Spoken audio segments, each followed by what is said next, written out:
여러분 안녕하십니까? 소상공인 시시각각의 정철진입니다. 지난 20일 동대문 종합시장 내 의류부자재 상가 건물에서 화재가 발생했습니다.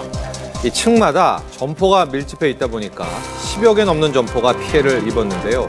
다행히 인명피해는 없었지만 5억 원이 넘는 재산 피해가 발생했습니다. 이 본래 시장들은 점포가 밀집해 있어서 한 곳에서 화재가 발생하면은 이 주변에까지 피해를 입는 경우가 많죠. 이제 곧 겨울입니다. 화재 위험에 더욱 신경 써야 할 것 같습니다.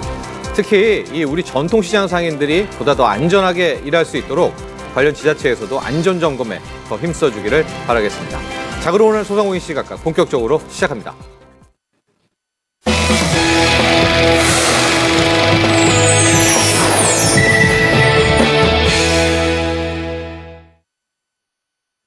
소상공인들에게 도움되는 정보를 다양한 분야에 걸쳐서 취재 보도하는 시시각각 플러스 코너입니다. 이 치킨이나 피자와 달리 배달 서비스를 받을 수 없던 음식이 있었습니다. 바로 우리 전통 떡인데요. 이 떡도 이제는 이 퀵 서비스나 택배 등을 통해서 집에서 배달을 받아 먹을 수 있게 됐습니다. 이 소식과 함께 이 푸드 트럭의 영업 터전이 또 넓어졌다는 뉴스, 이것도 함께 전해드리도록 하겠습니다. 취재기자 전화 연결되어 있습니다. 김영미 기자.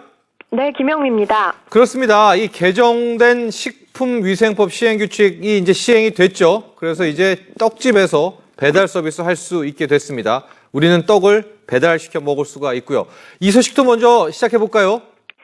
네, 식품의약품안전처가 제조 가공된 식품을 택배로 배달하는 걸 허용하는 등 규제를 개선한 내용인 식품위생법 시행규칙을 발표하고 이를 시행한다고 밝혔습니다. 네. 이번 개정안은 관련 소상공인 여러분들께서 그간 영업활동을 하는데 불편을 겪었던 진입 장벽을 낮추기 위해 마련된 겁니다. 예. 절차적인 규제를 개선해서 전통시장을 활성화시키고 경제 활성화에도 기여하고자 마련됐습니다.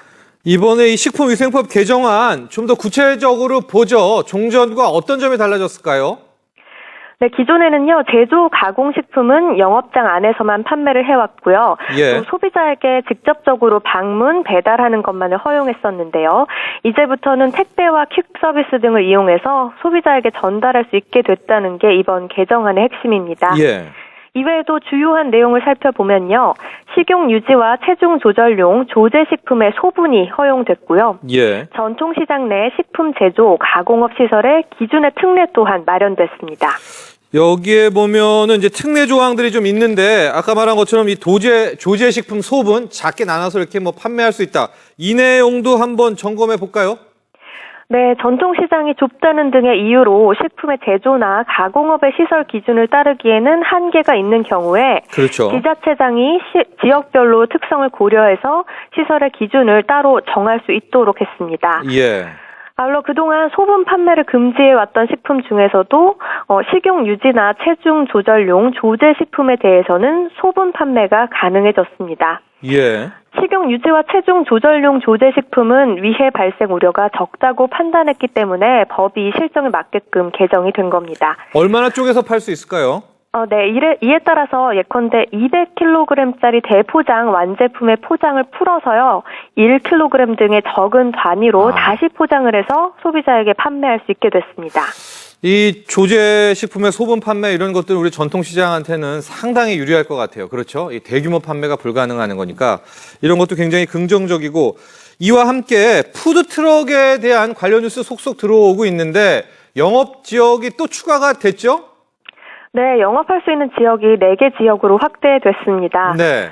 도시공원과 체육시설, 관광단지와 하천 부지에서도 푸드트럭이 영업을 할 수 있게 됐습니다. 예. 이에 따라 앞으로는 근린공원과 문화공원, 수변공원이나 종합경기장, 조정장, 해수욕장, 하천 둔치 등에서도 푸드트럭이 영업할 수 있게 됐습니다. 원래는 유원지 안에서만 할 수 있었는데 이제 그게 실효성이 적다 이렇게 판단한 모양이에요. 네, 맞습니다. 유원지 내에서만 허용하는 것만으로는 푸드트럭의 도입이 실효성이 적다는 지적에 따랐던 겁니다. 예. 다만 세부 지역별로 도입 여부나 규모, 시기 등에 대해서는요, 지자체 등 관리 주체가 해당 지역의 특수성과 이용의 편의성 등을 종합적으로 고려해서 결정 시행하게 됩니다. 예. 이번 법령 개정의 자세한 내용은요, 식품의약품안전처 홈페이지를 통해서 확인하실 수 있습니다. 네, 이 푸드트럭 도시공원, 체육시설, 또 관광지, 하천부지에까지도 추가 영업할 수 있게 됐습니다. 이 관련해서 식품의약품안전처는 앞으로도 이 안전과는 관련이 좀 무관한 이런 규제들은 과감하게 개선하겠다고 밝혔는데요. 이 아울러 이 푸드트럭 같은 경우에는 이 도입 초기여서 이 위생 같은 규제는 좀 더 함께 관련이 있어서 이 규제한다고 합니다. 이번 이 일련의 규제 활동들이 우리 소상공인들에게 큰 도움 됐으면 하는 바람 가져봅니다. 오늘 여기까지 하겠습니다. 김현미 기자 수고했습니다. 네, 고맙습니다.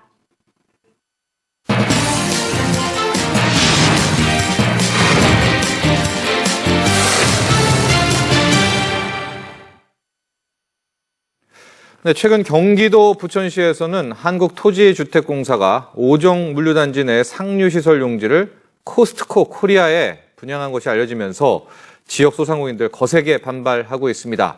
특히 이 코스트코라는 때문에 이 지역 경제에 미치는 파장은 더욱 클 것으로 보입니다. 좀 더 자세한 내용 부천시 슈퍼마켓 활동조합 백원선 이사장과 이야기 나눠봅니다. 전화 연결돼 있습니다. 백원선 이사장님 나와 계시죠? 예, 안녕하십니까. 네, 안녕하십니까. 예, 반갑습니다. 네, 코스트코 코리아 이제 드디어 부천시에도 옵니다. 오정 물류단지죠? 여기에 2016년 준공을 목표로 하고 있다. 이런 소식입니다. 그동안까지 과정 한번 정리해 볼까요? 네, 2008년에 오정 물류단지가 지정이 되었고요. 예. 우리 부천 슈퍼마켓 조합에서는 예. 중소유통 도매물센터를 추진을 진행하여 2011년에 예산을 확보한 상태입니다. 예. 그 3년 후에 이제 LH공사의 이제 사정으로 3년 후에 재개돼 가지고 오정 물류단지가 재개되면서 코스트코 유치 계획이 알려졌습니다. 예. 그리하여 7월 14일 날 LH공사와 경기도 부천시에 대형 할인 매장 입점 계획 철회 요구 성명서를 부천시 슈퍼마켓 협동조합과 전통시장 상인연합회, 인천도매유통연합회, 대형마트 규제 소상공인 살리기 인천 대책위, 전국유통상인연합회 등이 성명서를 발표하였습니다. 예. 그리고 부천시의회에서도 코스트코 입점 반대 성명을 채택을 하였고요. 예. 그럼에도 불구하고 2014년 7월 25일 날 LH공사와 코스트코가 분양 계획을 기습적으로 체결을 하였습니다. 네네. 이제 상류시설 8,000평 부지인데 2만여 평의 연금평에 전국 최고 코스트코 코리아가 될 걸로 예상을 합니다. 그러니까 최대 규모란 말씀이시죠? 그렇죠. 전국의 예. 최대 코스트코 평균 평수가 4,000평인데 저희 오정 물류단지는 부지만 8,000평입니다. 예. 알겠습니다. 그래 용적률을 400% 하면 그건 2만여 평이 될 걸로 예상이 됩니다. 그러니까 이사장님 좀 정리를 해보면은요. 이 소식을 네. 알게 된 거는 2011년이었었네요. 그렇죠. 2011년에 지속적으로 이제 입점 반대를 해왔습니다. 예, 그때 소식은 알려졌고 그러다가 예, 잠깐 예. 쉬는 듯 하다가 이제 2014년 7월에 본격적으로 이게 완전히 확정이 된 겁니다. 계약 체결이 된 거죠. 그렇죠. 7월 25일 날 계약 체결이 됐습니다. 예. 근데요, 부천시 제가 인구를 정확히 모르겠지만 이미 대형마트가 상당히 많이 입점해 있지 않습니까? 17개로 돼 있는데 이 정도라면 이미 대형마트만도 17개가 있고요. 예. 또 18개의 기업형 슈퍼마켓이 있습니다. 그런 포화 상태 아닙니까? 예? 이 포화 상태 아니에요? 이 정도면? 완전 포화 상태라고 할 수 있죠. 예. 연구에 의하면은, 유통업계 연구에 의하면은, 예. 인구 12만 명당 한 개가 적당한 수준이라는데, 예. 우리 부천시 90만 인구면은 200가 넘는 대형 매장이 입점해 있는 상태입니다. 이미 거의 3배 가까이 있네요, 이미. 예. 그래, 이런 상태에서 할인 매장과 기업형들이 가격 할인 경쟁으로 우리 골목상권과 재래시장은 그 초토화된 실정이고, 만약에 여기서 코스트코까지 입점을 한다면은 중소상인들은 자생계발 안전히 잃어버리고 몰락할 것이라고 예상됩니다. 네. 게다가 이 코스트코라는 이 기업이 뭐 글로벌 유통기업 아닙니까? 또 외국계고. 그렇지요. 예. 그래서 더 지역 경제 소상공인들은 긴장하고 있을 수밖에 없을 것 같은데 어떤 영향이 있을 거라고 생각하세요? 예, 코스트코는 이제 소비자는 물론 법인까지 현재로 직수입으로 벌크 형태로 포장 상품을 아주 싸게 파는 시스템을 갖추고 있거든요. 예. 우리 한국에 현재 11개, 전 세계 653개의 매장을 운영하고 있는데 미국계의 세계적인 최대형 할인마트입니다. 예. 따라서 우리 수출 중심의 대기업을 제외하고는 중소기업과 지역경제 어려움이 현재 지표상으로 갈수록 심화되고 있고 골목 상권과 서민경제는 심각한 타격을 받을 수밖에 없으며 지역경제와 전체 국민경제 또한 악영향을 받게 될 것입니다. 예. 보통 이제 대형마트라고 하면은요, 어느 정도 지역 경제에 벌어들인 돈을 좀 뭐 재투자하든가 써야 되는데, 이 무엇보다 코스트코 같은 경우에는 이제 본사로 입금이 되니까 그 어떤 다른 대형마트보다도 또 이런 비난과 걱정이 그렇죠. 큰 것 같습니다. 지역 경제는 전혀 도움이 되지 않는다고 생각을 예. 하거든요. 근데 이사장님, 제가 그간의 과정을 보니까 이 코스트코 입점 반대에 있어서 부천시도 그렇고요. 또 시의회, 시의원들도 나서서 많이 반대를 좀 해왔습니다. 그러니까 앞으로 이런 분위기가 또 이어지고 그렇다면은 어느 정도 뭐 이야기가 될 것 같은데 어떻게 예상하고 계세요? 예, 부천시와 부천시의회에서도 적극적으로 반대를 하고 예. 저희하고 같이 민간이 예. 같이 반대 운동을 강력히 추진을 하고 있습니다. 현재. 예. 그래서 입점 계약 철회와 네. 행정적 절차에 하자가 있다는 유권 해석도 있고 그래가지고 행정적 절차에 하자가 있다. 이거 무슨 얘기입니까? 이 부분은 2007년 업무 협약서를 쓸 때 예. 사전 협의를 해야 한다는 부분이 있다고 얘기를 들었습니다. 근데 그런 부분이 이루어지지 않고 예. 이렇게 계약이 체결된 걸로 알고 있습니다. 그러니까 처음 이제 계약하고 들어온 게 2007년, 2008년 당시인데 이제 사전에 뭐 협약해야 된다, 소상공인들과 만남을 해야 된다 이런 조항이 지켜지지 않았다는 거죠? 그렇죠. 전혀 예. 이루어지지 않고 기습적으로 이렇게 진행이 됐습니다. 앞으로 이 부천 지역의 소상인 분들이 나름대로 모여서 입점 반대 운동 하신다고 이제 들었습니다. 어떤 계획 갖고 계십니까?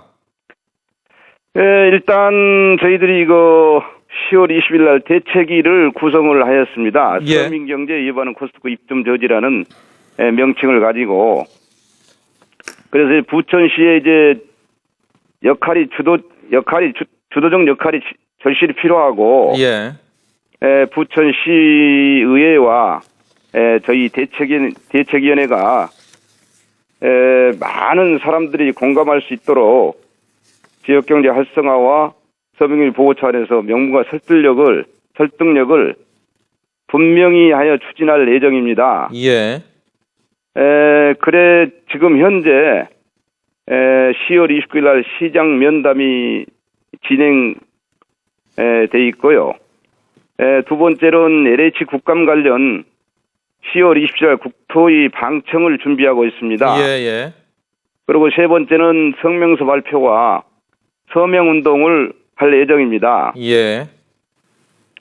그리고 LH를 항의 방문을 하고 또 토론회를 열고 집회를 해서 현장 방문과 이렇게 입점 반대 운동을 하고 네. 마지막에는 기자회견 준비를 11월 4일로 예정해서 준비를 하고 있습니다. 알겠습니다. 현재까지 우리 이사장님 뭐 LH 한국토지주택공사나 아니면은 코스트코 코리아와 어떤 면담이나 이 접촉을 가지신 적이 있습니까?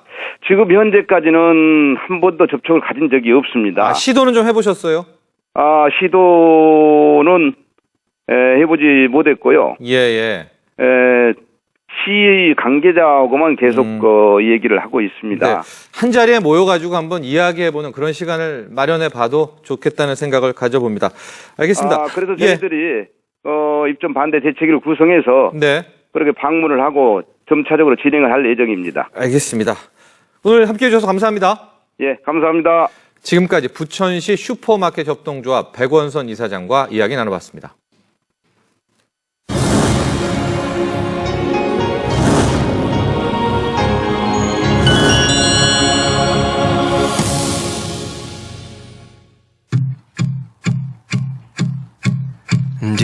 hear me? I'm talking to you. Across the water, across the deep blue ocean, under the open sky. Oh my, baby, I'm trying. Boy, I hear you in my dreams. I feel you whisper across the sea. I keep you with me in my heart. 제가 50살에 그것도 3개월 만에 속성으로 땄다기보다는 제 노력으로 땄거든요. 그래서 그 해 가을에 제가 여기 오픈을 했어요. 그래서 지금까지 5년 동안 제가 잘 운영하고 있습니다. Home again.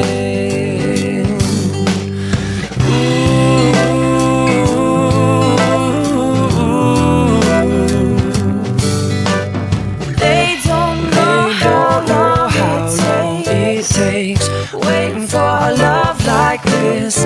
Every time we say goodbye.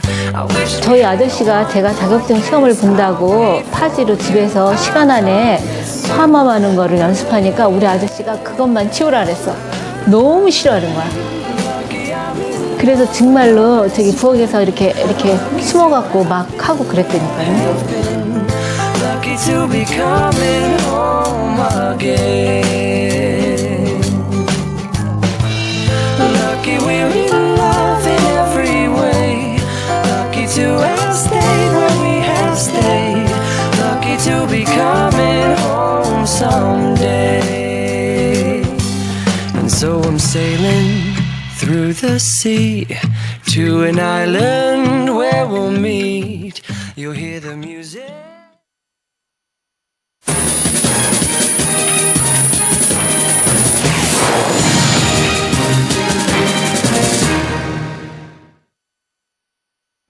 소상공인 네트워크.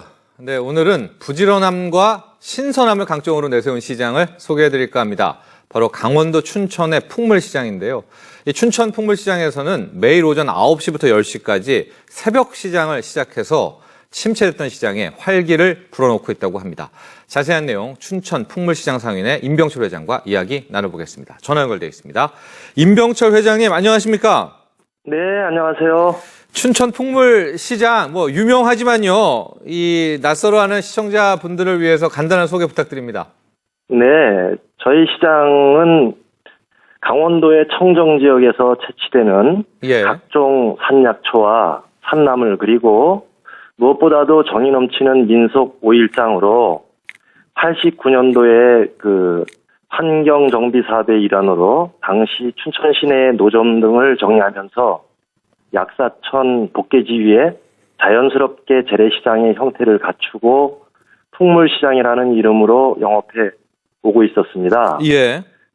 그 후에 도심지 복개 하천을 복원하는 사업을 시행하게 되어서 2011년 11월에 143개의 점포와 민속 오일 장터를 현재의 자리로 이전하여 설치 운영하고 있습니다. 임 회장님, 근데요, 지금 보니까 8월 15일입니다. 지난 8월 네. 15일 광복절부터 새벽 시장을 시작하셨습니다. 이 새벽 시장이라는 게 이제 수산시장 이렇게 좀 특화된 시장에서 주로 하는 건데 쉽지가 않은 거 아닙니까? 새벽 5시에 오픈을 한다는 게 어떤 네, 목적이나 그렇습니다. 취지나 계기가 있었을까요? 네네. 저희 춘천 풍물시장이 위치한 주변 지역이 네. 아파트 밀집 지역으로 이루어져 있습니다. 예. 5만 명 이상의 상주 인구가 거주하고 있고요. 남춘천 역사와 인접하고 있어서 그 매 2일과 7일에 열리는 민속 장날에는 5만 명 이상의 고객이 방문해 주시고 있습니다. 예. 하지만 평일에는 고객이 급감하는 현상으로 인해서 상인들의 많은 어려움을 겪고 있는데요. 예. 어떻게 하면은 꾸준하게 소비자를 저희 시장으로 유입할 수 있을까 고민하던 중에 저희 풍물시장 인근 도시근교 농업지역에 소규모 장목의 출하처가 명확하지 않아서 농민들의 예. 소득으로 연결되지 못하고 있다는 실정을 알게 되었습니다. 예. 그래서 춘천 시내 근교 농업지역의 판로 문제와 연계해서 농산물 생산자와 소비자가 만날 수 있는 장을 만들면 어떨까 하는 관점에서 예. 소형 농민시장을 생각하게 되었습니다. 아, 그러면은 이제 이 새벽 5시부터 10시까지는요, 장소는 춘천 풍물시장이지만 상인분들은 주변의 그 농가들입니까? 이분들이 와서 네. 물건을 파는 그런 구조인가요? 네, 그렇습니다. 저기 예. 새벽 시장에 그 농민 장터를 별도로 마련해서요. 아, 네. 그 지역 면장님이나 이장님들께서 생산자 확인을 받은 농민에게 예. 우선적으로 자리를 마련해드리고 있고요. 예. 현재는 농민 약 한 60여 명이 등록되어서 직접 생산한 농산물을 판매하고 있습니다. 아이디어가 참 좋은데요. 그럼 이거 할 동안에 우리 기존의 풍물시장 상인분들은 뭐 하십니까? 어디 가 계세요? 지난 그 8월 15일부터 개장을 하다 보니까 예. 계획성 있는 그 작물 재배가 되지 않는 등 어려움도 있지만은요. 네. 또 저희 그 시장 그 상인들도 같은 품목이라 하더라도 서로 이해하고 또 지역과 화합하는 차원에서 예. 그 이해를 해주시고요. 네. 또 저희 그 나름대로 발전이 할 수 있는 상생할 수 있는 길이라고 생각을 하시고 있습니다. 네. 우리 또 기존 풍물시장 상인분들의 통큰 결단이 있었습니다. 그렇죠? 많은 도움이 있었어요. 새벽 이제 상설시장입니다. 매일 아침 오전 새벽 5시부터 열리게 되는데 많은 부분이 좀 달라졌을 것 같아요. 시장 분위기도 그렇고요. 네, 이제 약 2달여간 운영을 한 신생 장터이다 보니까 네. 아직 눈에 띄는 효과를 말씀드리기에는 다소 어려움이 있습니다만 예. 참여하시는 농민들의 그 농지 활용도 제고와 예. 부녀자와 어르신 등 농촌 유휴 인력에 대한 소득 기회를 부여하고 있어서 참여하시는 분들의 반응이 좋은 편입니다. 예. 덕분에 저희 시장을 방문하는 고객의 수도 점차 증가하리라 기대하고 있고요. 예. 앞으로 어려운 점을 보완해 가면서 새벽 농민 시장이 정착되도록 노력해 나가고자 합니다. 예. 알겠습니다. 그래요. 오늘 함께 해주셔서 감사합니다. 네네, 감사합니다. 지금까지 춘천 풍물시장 상인회 임병철 회장과 이야기 나눠봤습니다.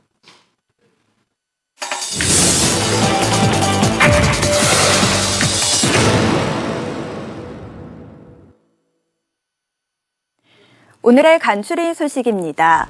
조선 부보상을 통해 전통시장 상인문화를 엿볼 수 있는 전시회, 대구에서 조선 부보상을 만나다전이 오는 30일까지 대구 근대역사관 2층 기획전시실에서 열립니다.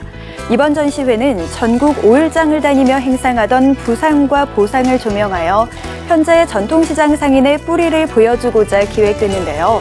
일제강점기 부보상 개원들이 지켜야 할 규약을 적은 좌시제 규약과 호객 행위를 할 때 사용하던 나팔과 깃발을 비롯한 각종 유물 등 다양한 전시물이 소개될 예정입니다.